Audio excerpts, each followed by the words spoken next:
يا صباح الخير، ازيكم عاملين ايه؟ يا رب دايما بخير، ويا رب دايما بيوتنا عمرنا ببركة من ربنا وبخير وبرزق يا رب، وربنا يا رب يكرم الجميع. هنا جبت عملت رز البسمتي مبهر، وعملت التومية طبعا هقولها لكم بكل تفاصيلها. هنا كان معايا كوباية رز من البسمتي. كوباية الرز بتاخد بالظبط كوبايتين مية يعني الرز البسمتي بيبقى مقداره في المية أكتر من الرز العادي. كوباية الرز بحط عليها كوبايتين مية، وبحط عليها كركم وكاري، وبحط عليها بهارات للرز. البهارات دي برضو أنا اللي عاملاها. أنا هعمل في يوم حلقة، يعني فيديو كده لبهارات الرز والصدوق. هنقلبهم في بعض كويس وهنزل عليهم بالمية. لا حول ولا قوة إلا بالله العلي العظيم. لو أول مرة تشوفوني اضغطوا شير ولايك وسبسكرايب للقناة. اهو بصوا، طبعا هحط بقى الملح بتاعي واظبطه كده. اللي عنده زعفران يحط عليها عادي. برضه هتديله نفس القوام. هنا بقى التومية هجيب كوباية لبن، هحط عليها معلقتين من النشا وهقلبهم كويس. هدوب النشا كويس قوي في اللبن عشان ما يبقاش مكلكع مني، يدوب كله. وبعدين هرفعه على النار. استغفر الله العظيم يا رب واتوب اليك. لا حول ولا قوة الا بالله العلي العظيم. اهو النشا كله داب. هرفعه على النار بقى وهفضل اقلب فيه لحد ما قوامه يتقل.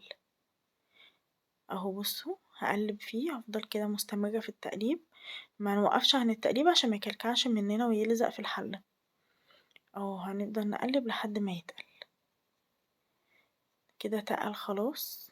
انا عايزاه بالقوام ده بالظبط. هو كده كده لسه اما يبرد هيتقل تاني. معانا فصين توم مفرومين، هعصر عليهم نص ليمونة اهو كده، واحط معلقة مية كبيرة ومعلقة خل صغيرة. اهو الخل هحطه، واحط بقى معلقة مية كبيرة، يعني معلقة صغيرة دي اللي هي نص معلقة من الكبيرة كده.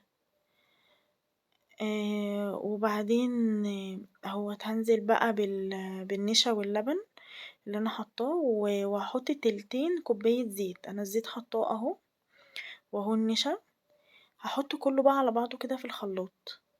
هديله ضربة بقى كده في الخلاط، افضل اضرب فيه لحد ما كله يبقى متقلب كده مع بعضه. همزج كله مع بعضه اهوت.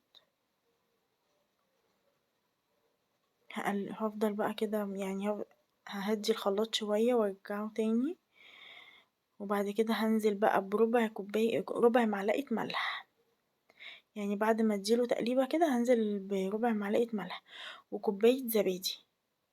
كوباية الزبادي دي مهمة، هي عشان هي اللي هتديله القوام بتاع المحلات. اهي بصوا شكل التومية عاملة ازاي. هنا بقى معايا هريسة شطة عشان انا هعمل تومية سبايسي وهسيب تومية كده سادة.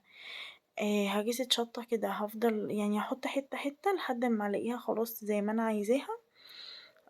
وبعد كده مش هحط تاني، بس انا هستخدم المعلقتين اللي انا حطاهم في الطبق دول. يعني دولت بالظبط معلقتين من هريسة الشطة. هحطهم على الطبق ده عشان يبقى قوامها زي قوام المحلات بالظبط.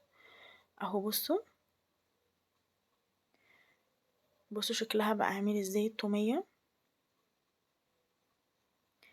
وبألف هنا وشفا. وكده الأكل خلص. طبعا الفراخ أنا عملتها معاكم قبل كده، هحطلكوا لينك اللينك بتاع الفراخ في صندوق الوصف. الرابط بتاع الفيديو في صندوق الوصف.